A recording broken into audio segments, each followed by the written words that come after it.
I was deep in a YouTube rabbit hole the other night, probably around 2 a.m., and I stumbled onto this channel. Oh, yeah. Yeah. And the person speaking was brilliant. I mean, absolutely captivating. Yeah. They were breaking down this incredibly complex legal argument.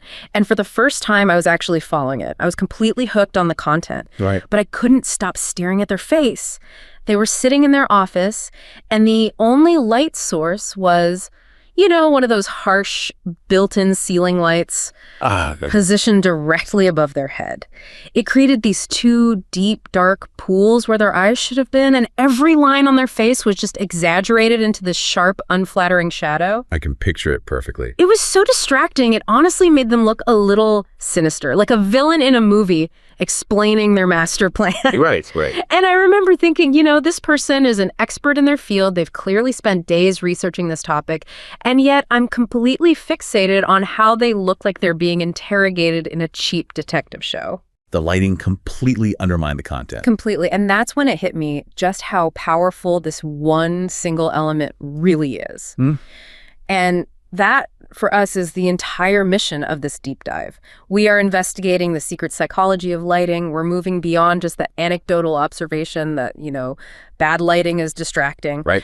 We are diving into the measurable, powerful, and often subliminal influence that the direction and style of light has on your emotions, on your judgment of credibility, and just your overall interpretation of a story. Whether you're watching a huge blockbuster movie or just quick video on your phone. Exactly. The light is doing this heavy lifting on your brain that you are likely not even aware of. That's so true. For centuries, artists, photographers, and then, you know, filmmakers, they've operated largely on a form of accumulated knowledge. Academics have a term for it, experimental heuristics. Experimental heuristics. Yeah. It's that tacit, generations-old understanding, the rule of thumb that says, you know, shadows equal danger or bright light equals safety. They just knew it worked. They knew it worked. Intuitively. They knew that light fundamentally dictates a story's mood and guides how the audience perceives everything. But our mission today is to test that intuition against, well, hard science. Exactly. We have brain imaging studies and social science experiments that prove light is not merely decorative. It is a core, a structural feature of media. It causes measurable effects on your cognition and your emotions. So this connects the art form directly to, what, brain science? It links the artistic practice firmly to the cognitive approach in film theory. It proves that those technical choices, how high the key light is, how much fill you use, they directly impact the brain's earliest emotional systems. And to really appreciate that power, we have to start at the fastest, deepest, most primitive level of the brain. Right. The part that processes information before your consciousness even has time to formulate a thought about it. So we are starting with this neuro-aesthetic experiment, analyzing subliminal responses to facial lighting. And this first study is just a masterclass in experimental control. The researchers were absolutely determined to isolate light direction as the single independent variable. So they stripped away everything else. Everything. All narrative, all context, all conscious emotional signaling, gone. So how clinical was this approach? Because when we talk about film, we talk about these big, complex emotions, but this sounds more like a pure test of visual physics against the nervous system. It was absolutely pure. The methodology involved a pilot EEG and electroencephalography study. Okay, so measuring brainwaves. Exactly. They used 9 highly specific black and white photographs of an entirely expressionless male face. No smile, no frown, zero emotional expression. None. And they used a diffused LED light source to mimic the softness of natural daylight. Critically, the light was kept at a precise, standardized distance 100 centimeters from the face. The only thing that changed between the 9 pictures was the angle of that light. So if they found any kind of emotional response to that expressionless face, they knew 100% that the change in light was the cause. That's the logic. But how do you measure an emotion that quickly? We're talking about a response that's faster than blinking. To capture that preconscious reaction, they measured something called the early posterior negativity, or EPN. EPN. Okay. Now, the EPN is an event-related potential. It reflects a shift toward more negative values in the occipito-parietal area of the scalp. Okay, in plain English. In plain language, it's an area of the visual cortex that fires up when it detects something emotionally significant. Wow. And how fast are we talking here? We are talking true speed. This response typically starts around 150 milliseconds after you see the image. 150 milliseconds. Yeah, which is far, far too quick for your conscious mind to have processed the image, recognized anything, or formed any kind of judgment. It is essentially the brain's automated visual alarm system. It's the brain going, red alert. Does this require immediate attention before the frontal lobe can even ask, hey, why are we alerting? Precisely. The EPN is believed to be strongly linked to evolutionary interest. I mean, think of what our ancestors needed to identify instantly. A predator? A dangerous snake, a sudden change of the terrain, or, crucially, an aggressive or fearful expression on another human's face.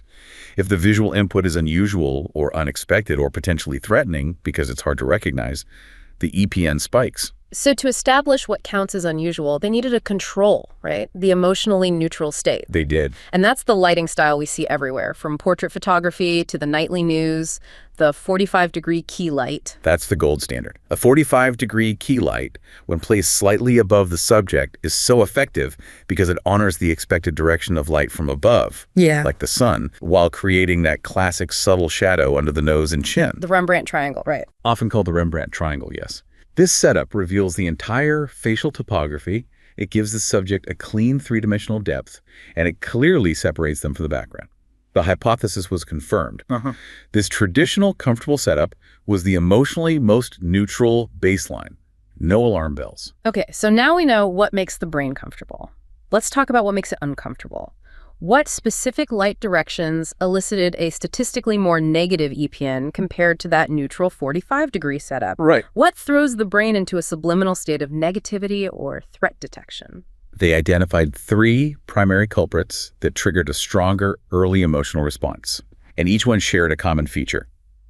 They disrupted the fundamental human ability to read a face. Okay, so what was the first one? First, we had the silhouette light, where the face is left in complete shadow. It completely obscures the features. If you can't see the face, you can't read the intent. You got it. Second, the one that's most immediately unsettling, the underlight. The campfire ghost story light. That's the one. Light coming from directly below severely distorts the facial features, reversing that expected shadow pattern. It physically scrambles the way we process facial information. And the third? And third, the one that ties directly back to your opening story. The top light.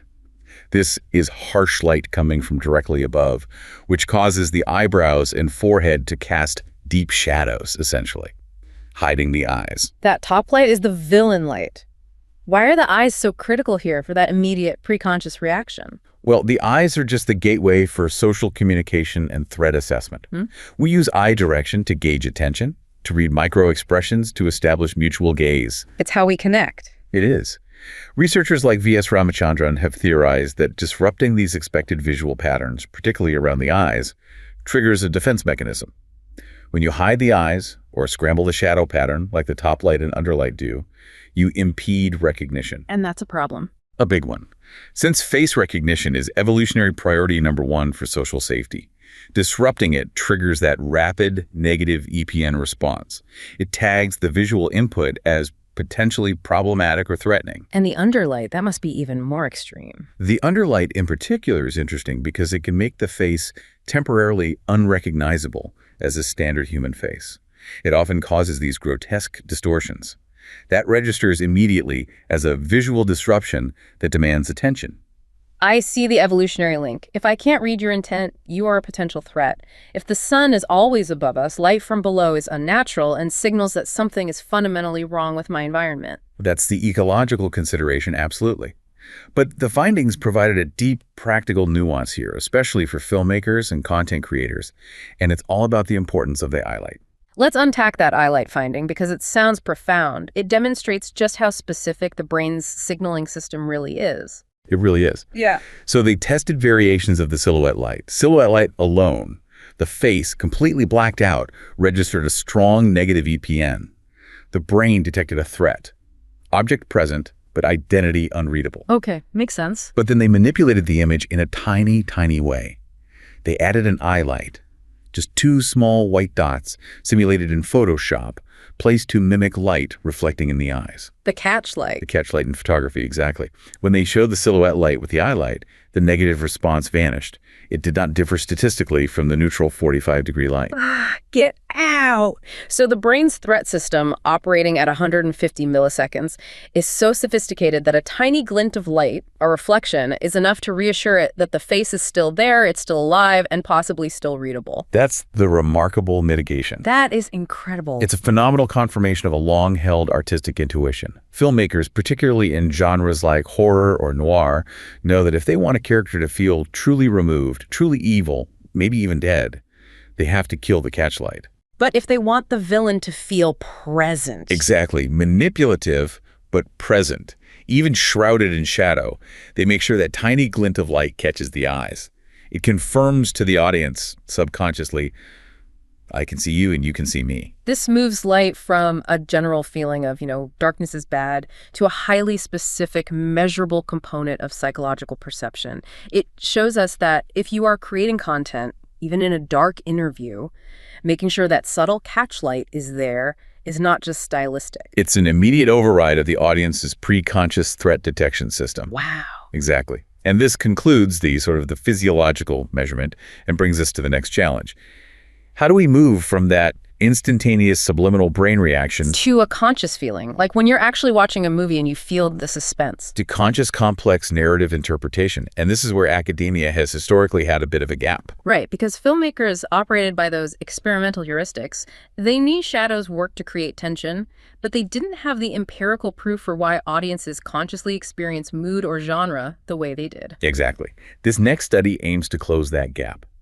It's so necessary because, well, film theorists have always asserted that light is a fundamental structural feature or formal element. The thing that dictates the expression. Right.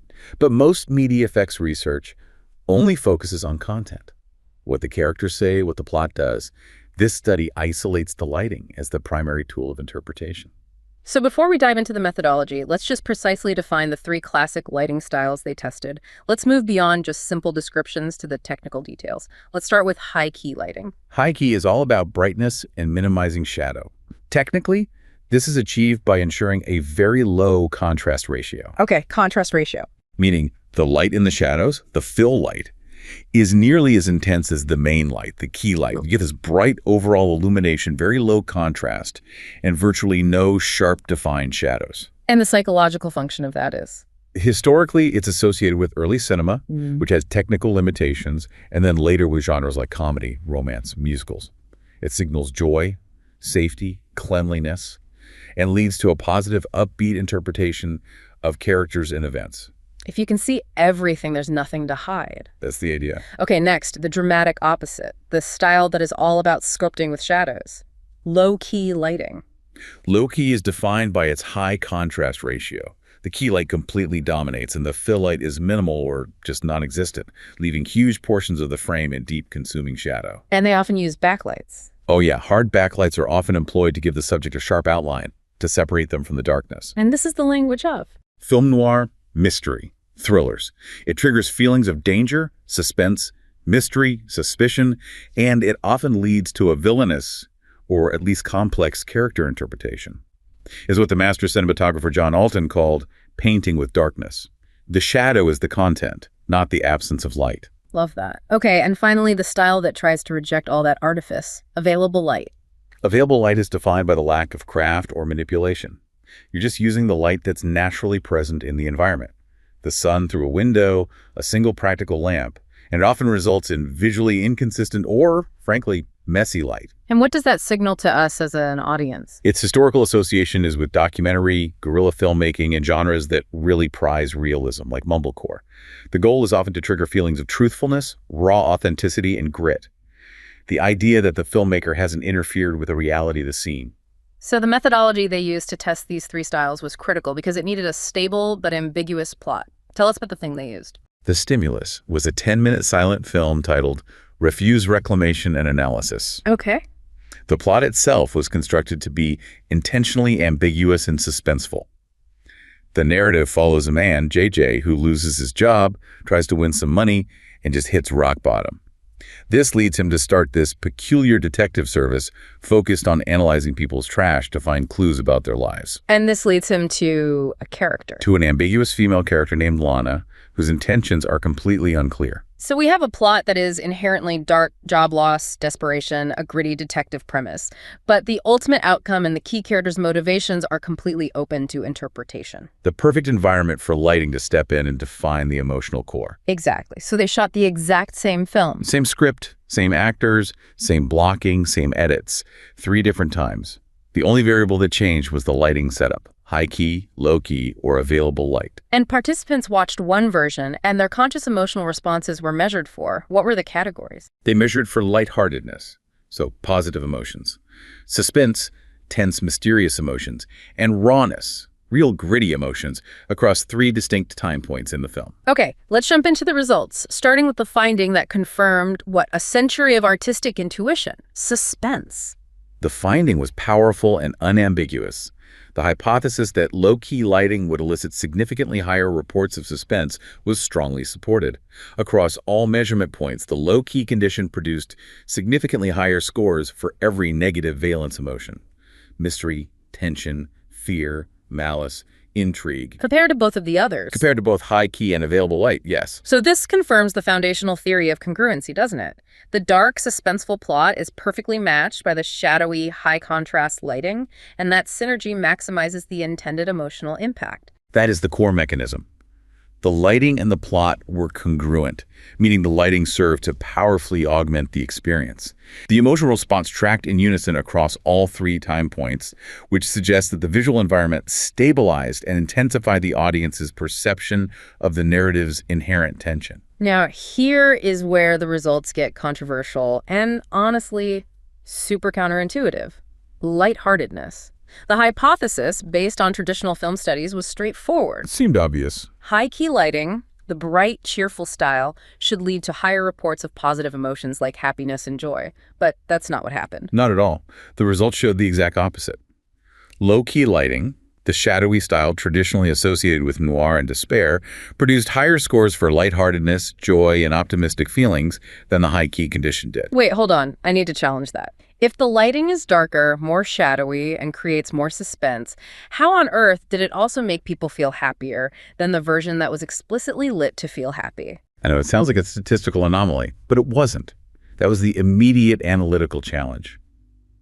It suggests that the lighting itself did not determine the type of emotion, positive or negative, but rather the intensity of the emotion. So low-key is the amplifier, regardless of the signal. Exactly. The underlying narrative, which was fundamentally suspenseful and ambiguous, was the primary driver of the emotional engagement. What the data showed was that the low-key stimuli produced the highest overall emotional responses across the board, regardless of valence. Ah, okay. Because the low-key lighting was congruent with the suspenseful tone, it maximized the audience's engagement and emotional arousal.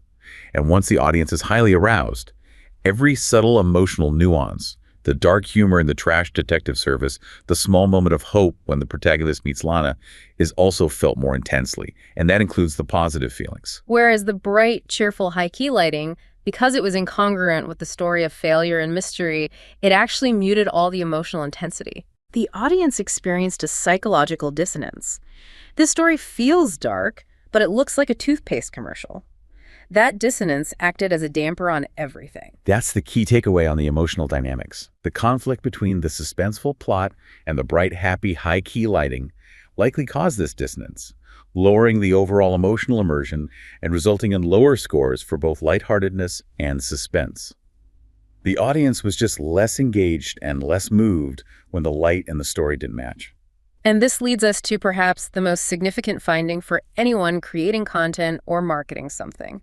Lighting dictates genre. The light didn't just affect how people felt about the story. It completely changed what they thought the story was. That's incredible. This is the finding that demonstrates the sheer psychological power of visual framing.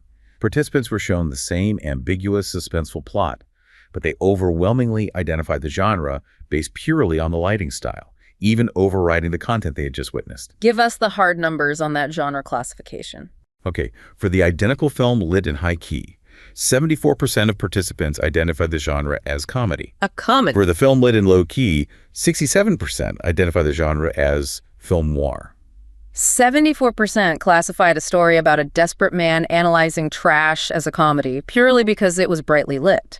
That suggests lighting is tapping into some powerful, learned cognitive shortcut that defines our expectations. It absolutely does. It suggests that we hold incredibly strong, maybe even primitive, perceptions linking light quantity and shadow depth to narrative classification. Bright, highly visible light instantly cues genres associated with positivity, simplicity, and low-threat comedy. And deep shadows and minimal light cue. Complexity, danger, and mystery noir. This cognitive shortcut, developed over a century of watching films, is strong enough to completely override the conscious interpretation of the narrative content. If you expect a comedy because the lighting is bright and then you watch a suspenseful silent film, that failed expectation causes the dissonance we just talked about, leading to lower engagement. That's huge. It means if you get your lighting style wrong, you aren't just making your video look less polished, you are fundamentally miscommunicating the genre and therefore priming your audience for the completely wrong emotional response. Exactly. And the study didn't stop at emotion. Yeah. It moved into the deeper nuances of perceived truthfulness, control, and character assessment. Okay, let's pivot to believability.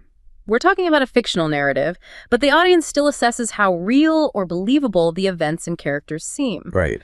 The hypothesis predicted that low-key lighting, when matched with a suspenseful plot, would foster the highest believability. And that was confirmed. Believability was significantly highest in the low-key condition. The perception that the characters and events were more believable occurred when the lighting style matched the tone of the narrative. So there's a kind of visual contract with the audience. Think of it exactly that way. The audience understands the visual contract. If a story is gritty and suspenseful, it should have shadows and high contrast, signaling the complexity and danger in the plot. When that congruency exists, the audience feels more comfortable and is better able to suspend their disbelief, and they believe the story more easily. But this brings us to the great paradox of realism, the available light condition. We associate uncrafted, natural light, the light of documentaries and news reports, with truthfulness and realness. So, logically, available light should have made the story feel the most believable. That was the expectation. It makes perfect sense. But the results threw the entire idea of natural realism into question. Available light significantly lowered reports of perceived believability compared to the technically crafted low-key condition. I find this deeply counterintuitive. Why does real-looking light make a fictional story less believable? Isn't the whole point of a documentary style to feel real? This points toward a powerful psychological mechanism. We can call it the theory of sculpted light in this context. Audiences are highly sophisticated consumers of media. We are conditioned to expect a certain level of production value or skillfully crafted light for fictional narratives. So we expect the artifice. We expect the artifice because we implicitly understand that artifice is necessary to serve the plot. When the lighting is truly uncrafted, when it looks too much like a mundane home video or an accidental shot, the lack of intentional artistry interferes with our ability to suspend disbelief. It breaks that visual contract. So the very attempt to look real via uncrafted light makes the fictional world feel fake, because the audience recognizes the image as amateurish, lacking the intended deception. It pulls them right out of the movie. Precisely. The audience senses that the visual space has not been manipulated to serve the narrative, and that lack of manipulation lowers the film's credibility as a fictional work. It's a powerful lesson that realism in lighting is often achieved through high craft, not the absence of it. And this sense of not being manipulated played out in another fascinating metric they measured: the emotional variable of control. Right. They used a tool called the Self-Assessment Mannequin, or SAM, which measures emotional variables like valence, arousal, and control. Participants reported feeling more in control when watching the available light condition. This was a statistically significant finding. That makes perfect sense, actually. If the filmmaker hasn't intentionally sculpted the light or created these dramatic, high-contrast scenes, the audience senses that lack of manipulation. They feel like they're interpreting an unmanaged, straightforward visual space. They are in control of what they are seeing. But here's the catch that connects right back to believability. That very feeling of being in control of the visual space prevents the artistic deception, that suspension of disbelief necessary for the narrative to fully take hold. You become aware you're just watching a recording. You become aware that you are watching an unskillfully captured image, which paradoxically reminds you that the fictional story is, well, just fiction. For content creators, this is vital. If you're creating a narrative piece, whether it's a commercial or a drama, the lack of sophisticated lighting crashed, even if you're aiming for realness with raw, available light, actually causes the viewer to lose belief in the reality you are trying to create. This research also provided important clarity on how light specifically shapes our perception of people, especially when their motives are ambiguous. They compared the perception of the lead character, JJ, whose character was firmly established, against the mysterious female lead, Lana, whose intentions were completely unclear. Right. And for JJ, the firmly developed protagonist, lighting made very little difference to his likability. His character was robustly defined in the plot, so his perception was stable across all three conditions. The plot reigned supreme there. But for Lana, the ambiguous character. For Lana, the results approached significance. Her likability tended to be highest in the low-key condition. This confirms a core principle. Lighting serves as a tool for interpreting ambiguity. Why did the low-key lighting make the ambiguous character more likable, or at least more compelling, within the context of that suspenseful plot? Well, low-key lighting is designed to imply mystery, depth, and potential manipulation. When you pair that with a character whose intentions are unclear, it provides the viewer with the visual information they need to accept that ambiguity. It makes her feel intriguing and complex, rather than just untrustworthy or confusing. So it frames her ambiguity in the right way. Exactly. Previous psychological studies have shown that lighting impacts face recognition and perceived trustworthiness. In the case of Lana, the shadowy sculpted light provided a congruent setting for her unclear motives, which enhanced her psychological depth and made her a compelling rather than repellent figure. So if you have a character who is morally gray or whose motives are slowly revealed, using low-key lighting guides the audience to interpret that ambiguity as intriguing depth rather than just, simple plot incoherence. It's an essential tool for framing character perception. It really is. This entire deep dive, from the 150 millisecond brain response to the conscious classification of genre, has synthesized a very powerful message for us. The core takeaway is crystal clear. Lighting is not an independent magical switch that can unilaterally change the valence of a plot. It can't make a fundamentally frightening story funny just by being bright. No. Instead, it operates as a powerful structural feature that dictates the intensity and the congruency of the emotional response. The maximum emotional impact, both positive and negative, occurs when the lighting style is congruent with the narrative and the genre. So when low-key matches a suspenseful plot, the emotional effect is maximized because the audience is highly engaged. But if high-key clashes with that same suspenseful plot, the emotional response is dampened because of that cognitive and genre dissonance. That's the formula. And what's truly profound here is that this research provides the hard scientific confirmation, the EEG data proving preconscious emotional responses, for intuitions that filmmakers have operated on for over a century. The practice-based experimental heuristics are now fundamentally backed by neuro-aesthetics and social science. And these findings, they resonate far beyond the cinema. I mean, think about the implications in commercial digital media production, in architectural design, or even in political communication. If a simple top light triggers subliminal negativity and distrust, imagine the impact of lighting choices on perceived credibility in a corporate video or a news interview. Absolutely. The research confirms that the smallest structural element, a simple shadow that obscures the eyes, or conversely, a tiny glint of light in the pupil, holds massive control over how you subconsciously experience and interpret information long before you even formulate a conscious opinion about what you're seeing. It guides everything. The perception of truthfulness, believability, and even character intention can all be guided by the invisible hand of elimination. It's a profound example of how visual craft works in conjunction with our deepest psychological programming. It makes you rethink every single light source in your immediate environment, doesn't it? That concludes this deep dive into the secret psychology of lighting.